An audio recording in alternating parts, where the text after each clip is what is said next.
Assalomu alaykum. Men sizlarga hozir shunaqa salat qilishni o'rgataman. Uyingizda kolbasa bo'ladi, tuxum bo'ladi, smetana bo'ladi, bodring bo'ladi. Shu 4 ta narsadan, 4 ta oddiy narsadan qimmat narsa bas, avvalo qimmat narsa bas, arzon narsadan salat tayyorlashni o'rgataman. Kolbasadancha kesasiz, tuxum, tabingizga qarab 3 ta tuxummi, 3 ta bodringmi, xohlaganingizcha smetanani ham, smetanani ozroq qo'shsangiz ham bo'laveradi, ko'p qo'shmasdan. Men tayyorlab olganman, tayyor qilib. Mana tayyorlab aralashtiryapman.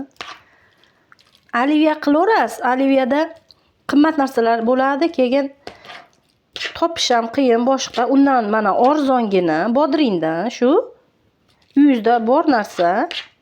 Shundan salat qilib yesangiz, bolalaringizga ham yaxshi. Bir jom qilib qo'yib qo'ysangiz xolodilnigingizga ovqatdan ko'ra. Xohlasangiz tuz qo'shing, xohlasangiz qo'shmang.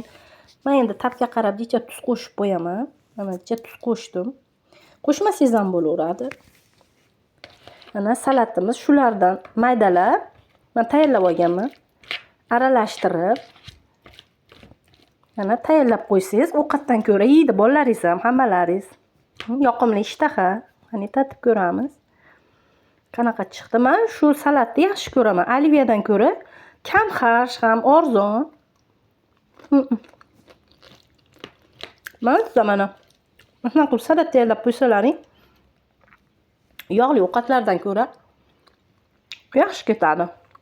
To bitta ovqatingiz tayyor bo'lguncha ham ishtaha ochadi bu salatim. O'zim yaxshi ko'rib doim yeyman. Ishtahangizni ham ochadi. Yana 4 ta narsadan qilib qo'ysangiz, yoqimli ishtaha hammalaringizga.